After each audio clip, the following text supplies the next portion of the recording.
Hello everyone, welcome back to my channel. First of all, I'd like to thank all those people who liked my previous video and subscribed to my channel. If you have not subscribed to my channel as yet, you can just go down and press the subscribe button and click the bell icon to get notified about my latest videos. Now, without further ado, I'll start my list. So my today's list is going to be the 15 greatest foreign films ever made. That is the films of world cinema. Hence, no English films will be included. And I've also not ranked any of these films. Instead, I've listed them according to the year of their release, chronologically. And also, I've included only one film per director to make the list fair. So now, I'll start the list. Number 1, M.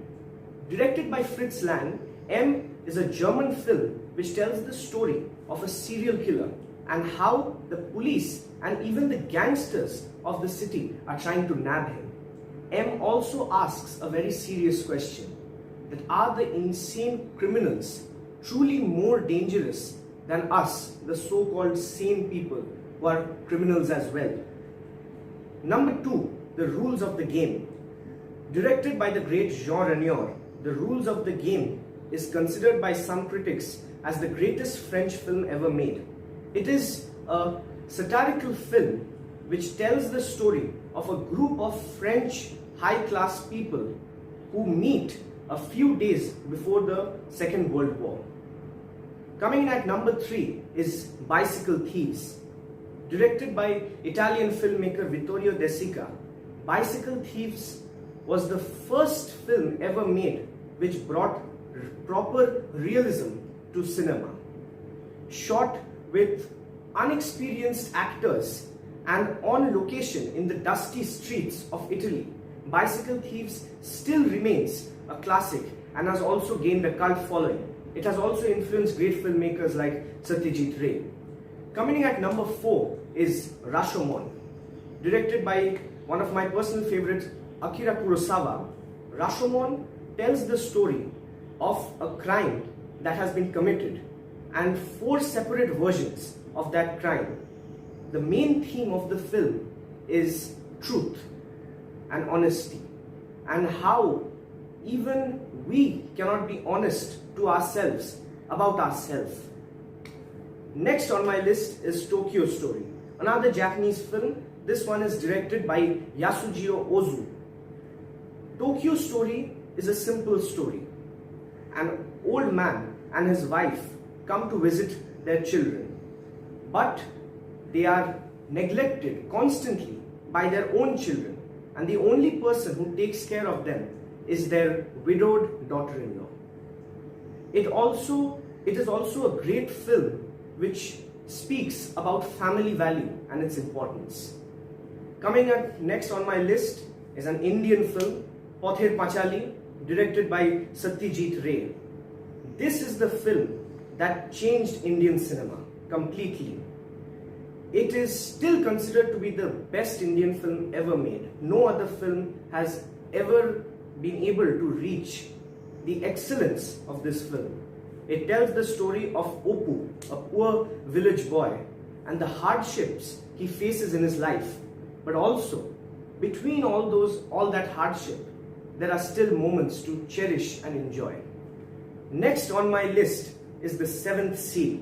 Directed by Swedish filmmaker Ingmar Bergman, Seventh Seal tells the story of a knight who has returned from the Crusades and meets death. He meets death actually, who has come to take him, and he does not want to die.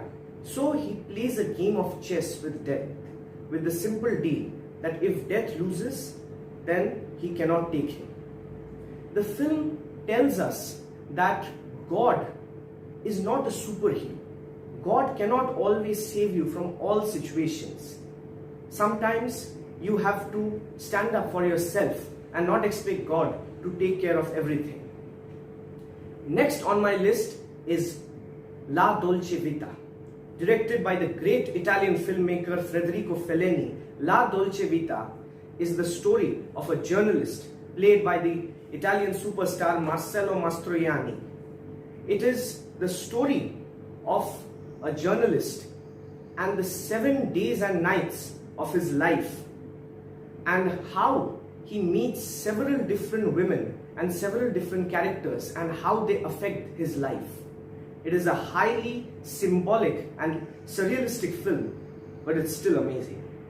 The next film on my list is The 400 Blows, directed by Francois Truffaut.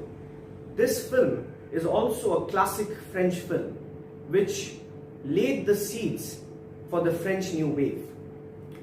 This film was directed by Truffaut, who was already a well-established film critic before directing this film. This film is an autobiographical story of Truffaut's own troubled childhood and the hardships and pain he had to suffer. The 10th film on my list is Breathless, directed by Jean-Luc Godard. This is the French film which started the French New Wave. It is still remembered for its amazing bold takes and long shots. The next film on my list is The Stalker, directed by Andrei Tarkovsky, the greatest Russian filmmaker of all time. This film is a science fiction film. It is set in the future and tells the story of a stalker, a person who guides other people to the zone, a place where a person's inner desires are fulfilled. It was one of the first ever science fiction art films and is hence considered to be a cult classic today. The next film on my list is The Crouching Tiger, Hidden Dragon, directed by Ang Lee. This is in fact the highest grossing foreign language film ever in USA.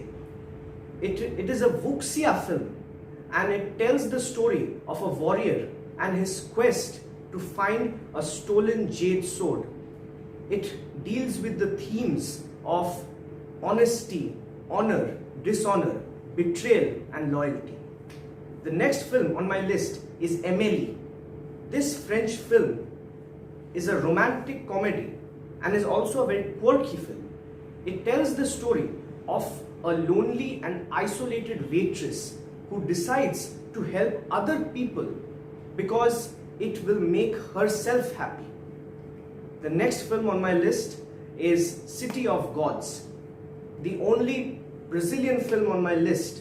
This film tells the story of Lil Z, a young boy who grows to be one of the most feared gangsters in Brazil.